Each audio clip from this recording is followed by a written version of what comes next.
International for a short introduction. Dr.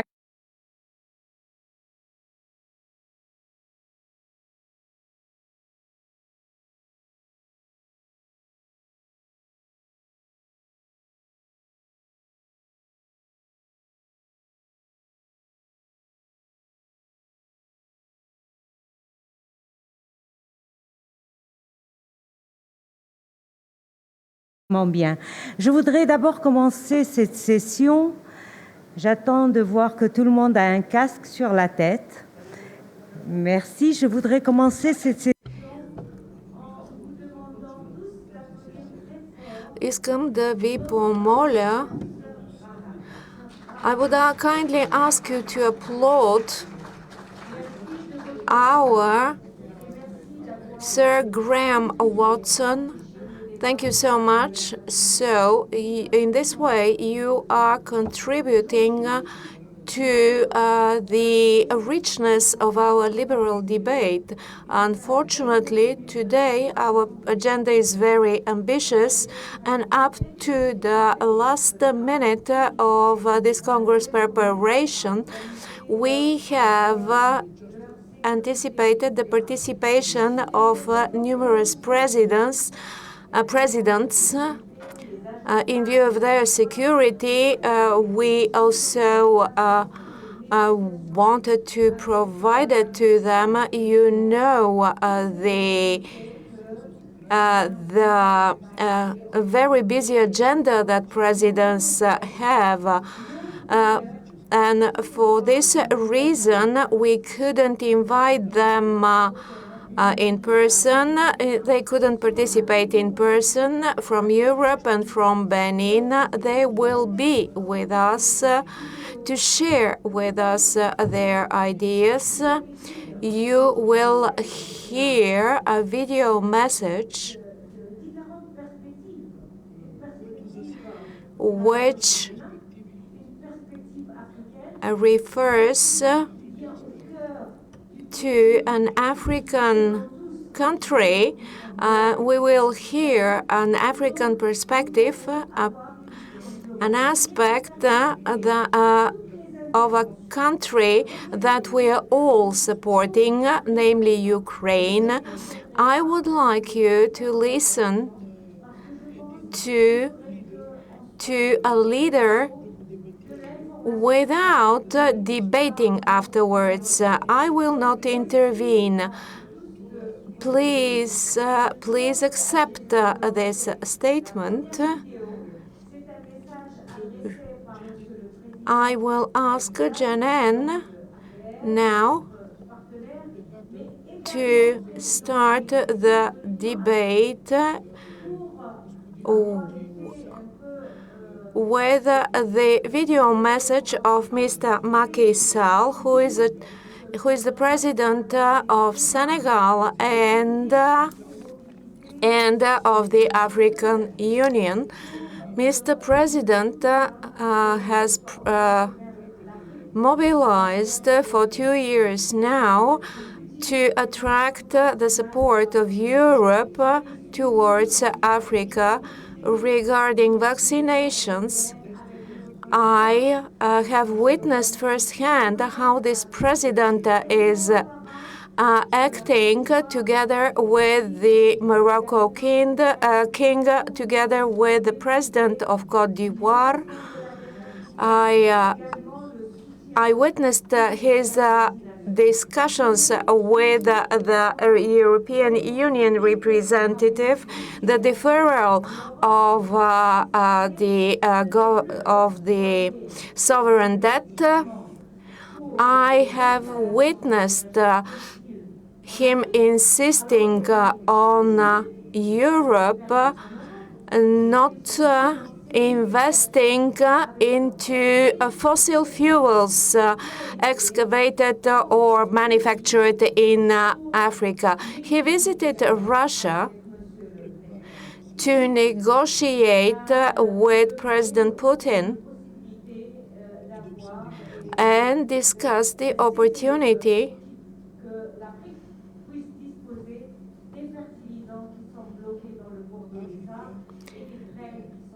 for Africa to have to receive fertilizers that are currently blocked in the state ports.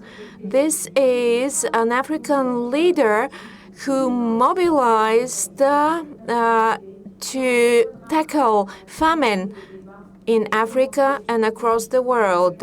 Afterwards, we will comment all the messages, video messages that we will hear. And now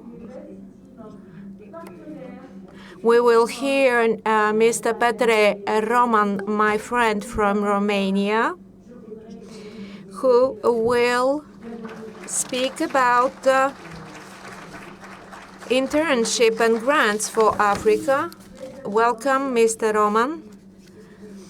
And I will ask now Jason to run the video message. Madame la Présidente de l'Internationale libérale, chère Akima, chers amis de l'Internationale libérale, des contraintes d'agenda ne m'ont pas permis d'être avec vous Honored à friends Sofia, from comme je LI, l'aurais bien voulu.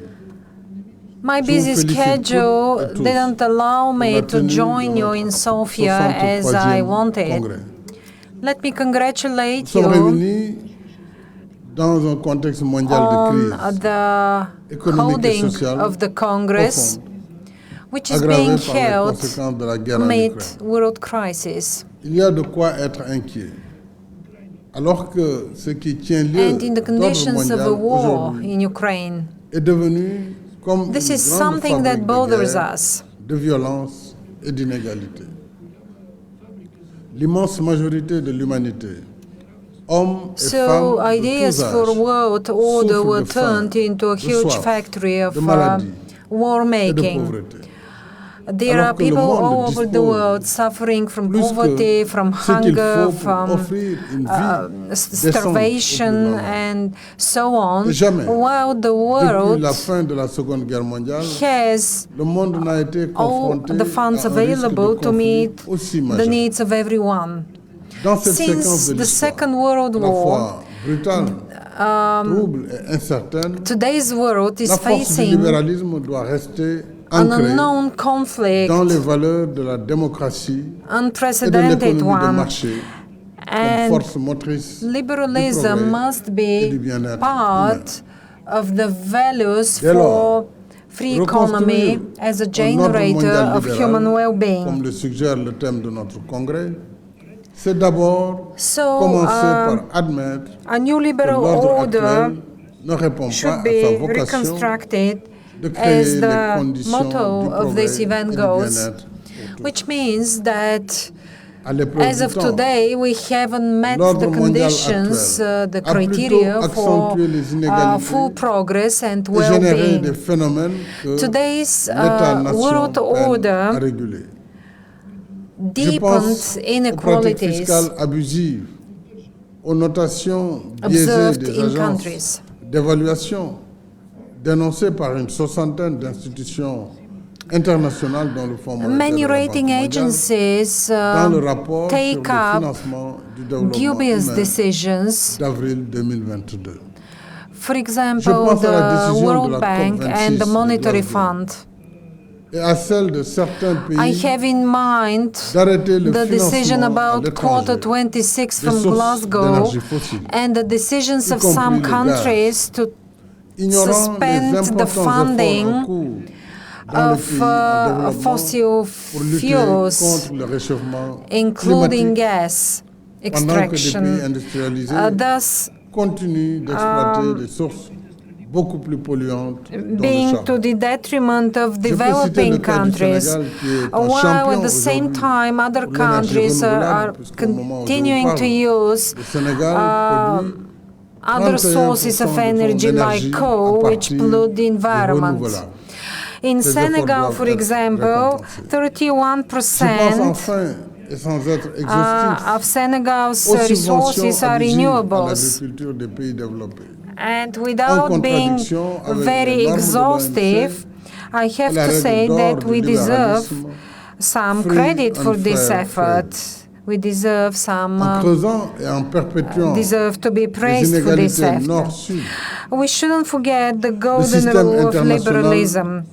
fragilise By deepening the l'adhésion au inequalities between the et North l'encadre and the South, et produit les germes the de sa international contestation. system thus Tout makes cela me conforte dans la the existing conviction que la systems more réforme de la gouvernance vulnerable. politique, And économique et all financière this mondiale makes me pretty n'est sure plus that une option, the world mais une economy and nécessité the de world notre temps. finances On ne peut pas continuer de are gouverner le not a monde du choice XXIe but siècle necessity for avec les règles the du present XXe day. siècle. Le moment est We venu cannot de réinventer, lead the world réformer in the 21st et century revitaliser le using système rules international. of the 20th Faut qu'il century. soit plus juste We et have plus to inclusif, en tenant revitalize compte des the mutations international de notre system temps et de in la order diversité to make des it acteurs et des intérêts en présence. more C'est le message qui me inclusive, tenait à more cœur empathic de porter with à diversity l'attention de of notre all Congrès, en actors. souhaitant que nous This le is an important portions message ensemble that I have to au share nom with you. de nos valeurs partagées. And I Je want voudrais you to enfin carry this adresser message mes in vives your hearts félicitations à notre for the sake of présidente, our common Madame values. Hakima El Haïti, Let me pour le congratulate travail our remarquable president, qu'elle mène à la tête Mrs. de Hakima, l'Internationale libérale. for her Bravo, excellent Hakima. work Je vous remercie et souhaite plein succès à nos travaux. for the International Liberal Order. I wish you the best of luck at your Congress. Delegation, give our best regards to His Excellency the President and our gratitude for sharing his visions. I don't know, you seem a little bit tired. Your energy is like very low. So can't we just get up, just stand for 2 seconds. Stand up. Stand up. Come on, come on, come on, come on, come on. Yeah, just stand, just stand. And you can sit. Thank you. Yeah. It's okay. Yes, I know. So now you can have a seat. Thank you very much. And by video link, it was not an opportunity for chatting. Canada, come on. Art, Mr. Yes, we ended. I love how liberals, as soon as they get the opportunity, like da da da da da da da. But next up, one of our also leaders by video link, His Excellency Ignacio Cassis, the President of Swiss Confederation, will be addressing the Congress also by video link.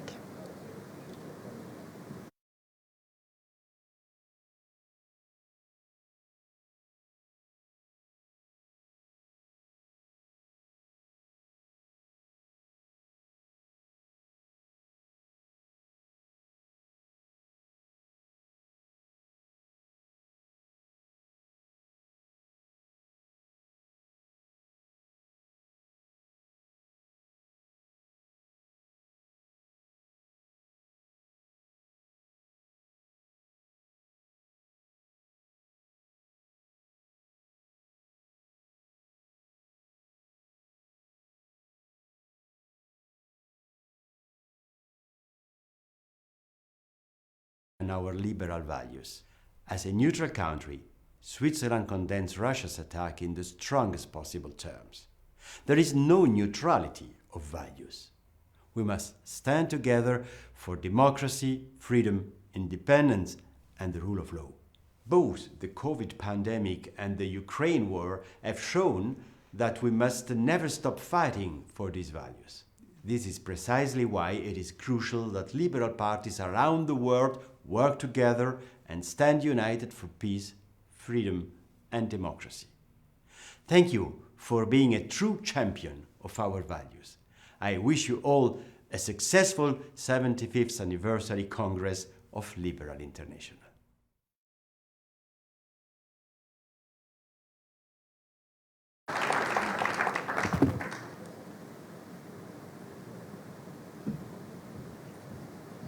Thank you so much, Your Excellency. William, is Mr. Maybe we could take His Excellency, Mr. Idan? Idan? Yeah? Okay. So next up, we have the pleasure and honor of hosting a Zoom speech from His Excellency Idan Rol, who is the Deputy Foreign Affairs Minister of Israel. Please, Your Excellency, Mr. Rol, the floor is yours.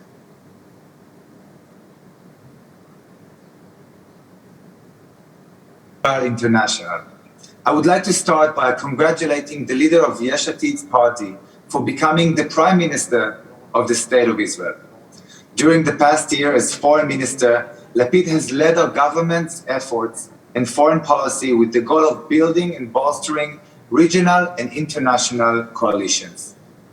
One of Lapid's first trips as Foreign Minister was to Brussels to address the European Union's Foreign Affairs Council, being the first Israeli foreign minister to officially address that forum in over 12 years. The reason is clear. Rebuilding the relations with the European Union and deepening the dialogue between Israel and Europe is a strategic goal for Israel and is, therefore, a high priority for our government. For too many years, our relationship with the European Union has been neglected, and we will continue to strengthen it in any capacity we'll have in the future. International cooperation is vital to solving challenges that cross borders.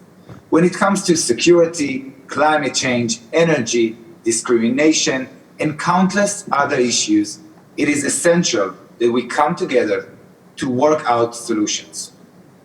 Next week, I'll be traveling to London for the International Ministerial Conference on Freedom of Religion or Belief. Israel is deeply committed to the freedom of religion of all peoples.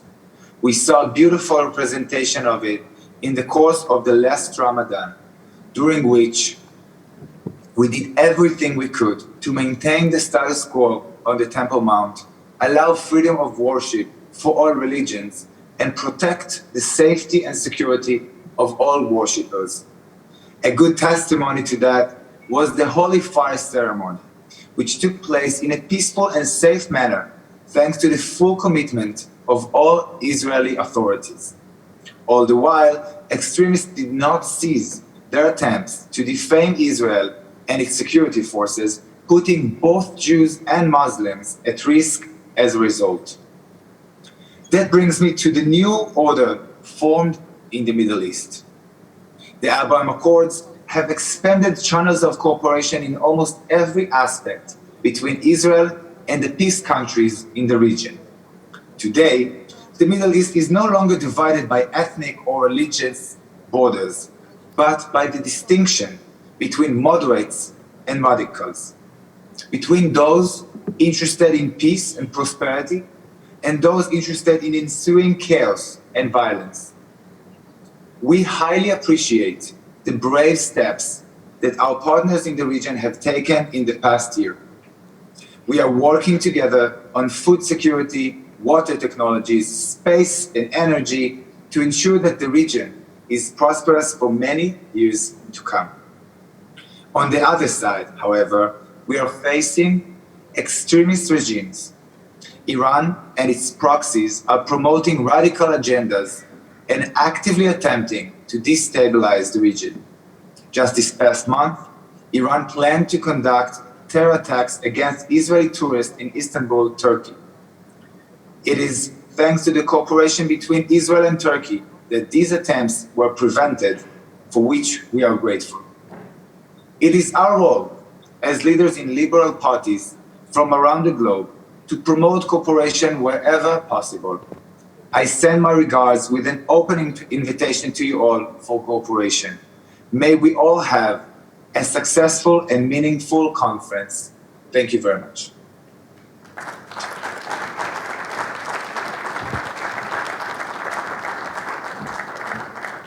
Thank you, Your Excellency, for this message. We'll take it on with us during this Congress. And now, Her Excellency Olha Stefanishyna, Deputy Prime Minister for Euro-Atlantic Integration from Ukraine, who will address the Congress as well on a Zoom. Not yet? 2 minutes? Okay, then I can have some other things to say, believe it or not.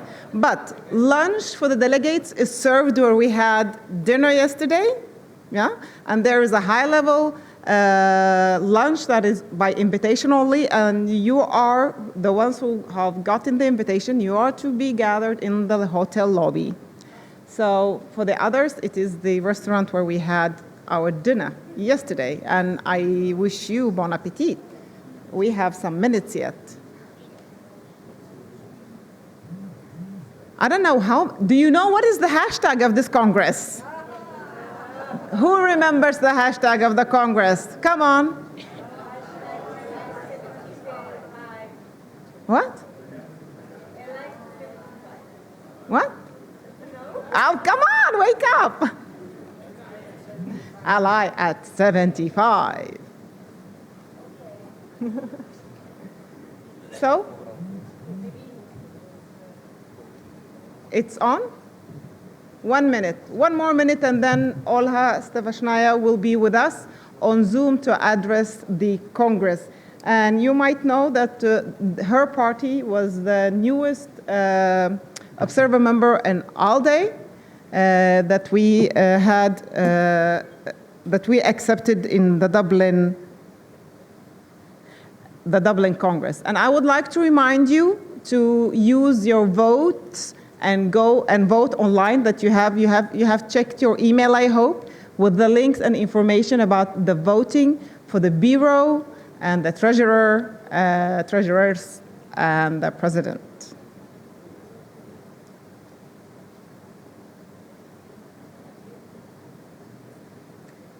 She's connecting any minute, so we just wait. Oh! Not yet? Yes! Welcome, Your Excellency Olha Stevashnaya, to the Congress of Liberal International. We look very much forward to listen to your speech and address our Congress. The floor is yours.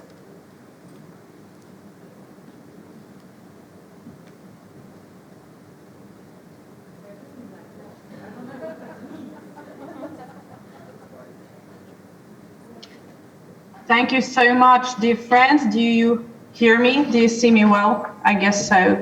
Yes, we do. Thank you so much.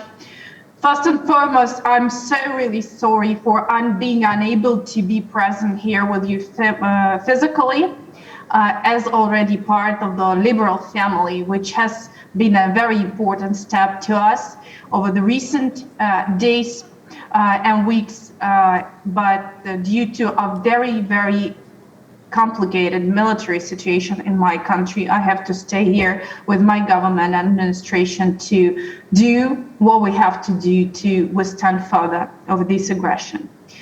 Thank you for the opportunity to address you today. It's a bright moment of celebration of 75th anniversary of the Liberal International family, and at the same time, we're meeting in circumstances that takes us all back in the darkest times of the 21st century. But one thing I may state undiscussably is that we, the liberals, are, if nothing else, far from the passive in the face of the adversity. In the time when the strategic ambiguity has brought us all to many crises around the world, since the Russian invasion of Ukraine, liberals have been there, taking actions to support Ukraine at all levels of the government and in different communities. We appreciate greatly your position and count that your voice will remain a strong advocate of Ukraine, of peace, of democracy, and of prosperity. Until recently, Ukraine enjoyed peace, freedom and shared development opportunities with whole Europe and throughout the world. Now Russia is trying to destroy my country and the democratic liberties with it. While we're speaking today, Russia continues to severe shelling and fighting in the Donetsk, Kharkiv, Lugansk, Kherson, and Zaporizhia region. Just over the night today, 3 buildings with people, with civilians, has been shelled and basically destroyed. The number of those wounded and murdered are still unclear. Every day it launches a missile and bomb strikes on military and civilian infrastructure throughout all of Ukraine. As of now, it has more than 2,000 strikes in total. In the heart of Europe, in the heart of the food and energy stability of Europe, in my country. Russia has fired 131 missiles at Ukraine in only last 5 days. Today we have reached the point where we can either stop Russia, stop this aggression, stop this war, which is not acceptable in any kind of territory of the world in the 21st century, or give green light to all these imperial forces that would like to subjugate their nations. Russia denies Ukrainian right to exist. All of us here have faced on the different times of our history these dark moments, but something we thought was a history already, unfortunately, is now the reality we face. I would ask you for a minute to imagine that the world in which Ukraine has lost exists. It is the kind of world where democracy is lost to tyranny, where dictators define rules. Under constant nuclear threat, with millions of people suffering, oppressed, and forced to give up their freedom and identity, to leave their homes, to be forcefully displaced to the other areas. We know that the prevail of any other but for democratic forces would look like because we know what the Russian occupation looked like 75 years ago and now. For example, we have an occupied area of Kherson. These courageous people refused to surrender, and now they are living in hell, not able to leave. There's no place for human rights. There's no place to speak. There's no even opportunity to leave your own house out of the street because you might be simply killed. So this brings us to understanding that we all know how the world would look like if Ukraine loses. There will be no hope for a safe and free life on a continent governed by an international recognized rule of law by force. Of course, it's very complicated to seek for a consensus in a complicated solutions, but this has proven to be the only way to live in peace, to live in respect, to live in prosperity. Like during the World War II, the fate of freedom is decided on a battlefield today, unfortunately. But it also depends on every decision you personally, wherever you're sitting in your offices, make as leaders, politicians, citizens, and simply human beings. We should keep in mind that during this Congress and act upon in our daily activities in a spirit of leadership, in a spirit of individual input into the case of peace. The unwavering global food crisis provoked by this war started by Russia in Ukraine on its full scale on 24th of February is of artificial nature. Russia is the only reason why this crisis has appeared. And back in 75 years ago, Ukrainians has been dying from hunger because of the grain crisis affected by the Russian Empire and then the Soviet Union. As soon as we are able to ensure secure export of Ukrainian food with support of international community from our seaports, we will immediately launch it to save hundreds of millions of people around the world from hunger, from expanding prices, and from lack and shortage of food resources. Until that time, we do our best to export food by railway, roads, rivers, and whatever we have available. We now cover nearly half of the ordinary export we had over the years. Moreover, our people, our companies are still preparing for the next grain season. So we have a lot of hopes for the UN leadership to unblock this issue, because basically this is the principal global goal of the United Nations system, to ensure the peacefulness and well-being of the people throughout the world. Russia occupiers continue shelling the grain, not allowing us to use the opportunities to release this grain through other variants. This is nothing but a targeted, provoked food crisis, targeted to affect the world and to shift our attention from ending this war to forcing the whole world to negotiations based on Russian ultimatums. But we, Ukrainians, know what is the price of this discussion.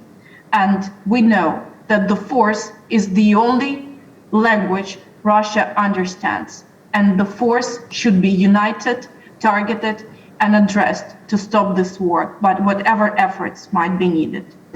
So I would like to finish my address by encouraging you to advocate for freedom within your professional environment at all levels. Have no trade, no financial ties, no political support for tyranny. It does not matter if your country is big or small. When we defend freedom, the contribution of absolutely everyone is essential.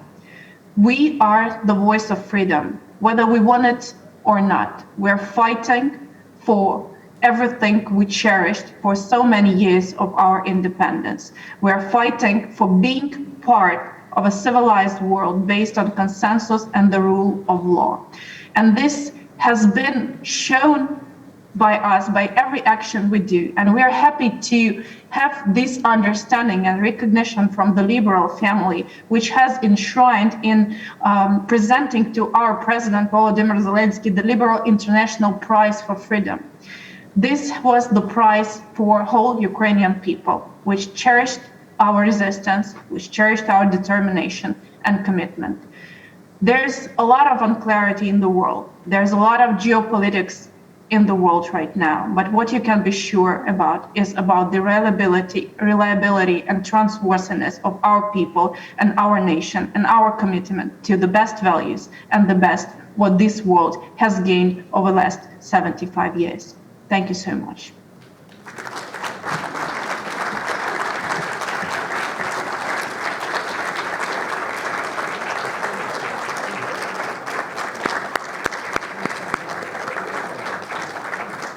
Madam Deputy Prime Minister, I can reassure you that you have not left anyone here in the room untouched or not engaged in your message and in your speech. And I can reassure you that Liberal International is ever committed to the values of liberalism, but also to your democratic fight, to your freedom fight, because we do recognize that this war is not only against Ukraine, but also against the whole free democratic world.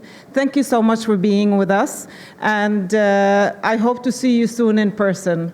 Thank you so much. Take care. Thank you so much. Oh, you want to?